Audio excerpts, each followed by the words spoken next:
Hello, మీరు కూడా artificial jewellery వేసుకుంటున్నారా? కొన్ని రోజుల్లో కలర్ పోవడం గమనించారా? ప్రతి షాప్లో సేమ్ డిజైన్ ఉండడం చూసి బోర్ కొట్టడం జరిగిందా? ఈరోజు మన వీడియోలో ఈ ప్రాబ్లంకి పర్ఫెక్ట్ సొల్యూషన్ గురించి చెప్తాను.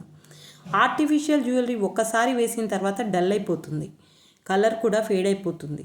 ఎస్పెషల్లీ నెక్స్ దగ్గర పెండెంట్స్, బ్యాంగిల్స్ కూడా. ఒకే డిజైన్ అన్ని షాప్లో ఉంటుంది, యూనిక్ లుక్ అంతగా ఉండదు.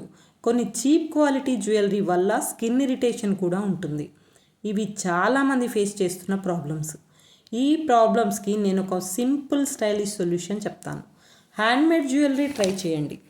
యూనిక్ డిజైన్స్, కస్టమైజేషన్ కూడా డ్రెస్కి మ్యాచ్ అయ్యే కలర్లో చేయొచ్చు. లాంగ్ లాస్టింగ్ ఉంటుంది, కలర్ కూడా ఫేడ్ అవ్వదు, లైట్ వెయిట్ ఉంటుంది, స్కిన్ ఫ్రెండ్లీ కూడా ఉంటుంది. ఇది రీసెంట్గా మా పాప కోసం చౌకర్ చేశాను. ఈ చౌకర్ మా పాపకి పర్ఫెక్ట్గా మ్యాచ్ అయింది. ఇలాంటి బీచ్ చైన్తో న్యాచురల్ లుక్ వస్తుంది. ఇది కస్టమర్ ఆర్డర్ ఇచ్చారు, కస్టమర్కి ఈ కలర్ కావాలని అన్నారు, దాన్ని బట్టి డిజైన్ చేశాను. మీరు కూడా ఇలాంటి customisation, stylish and long lasting jewellery కావాలనుకుంటే నా పేజ్ని ఫాలో చేయండి. సో నెక్స్ట్ ఆర్టిఫిషియల్ జ్యువెలరీ కొనడానికి ముందు ఒక్కసారి బీడ్స్ జ్యువెలరీ గురించి కూడా ఆలోచించండి. ఈ వీడియో నచ్చితే లైక్ చేయండి, షేర్ చేయండి. ఇంకా ఇలాంటి కంటెంట్ కోసం సబ్స్క్రైబ్ చేయండి. Thank you.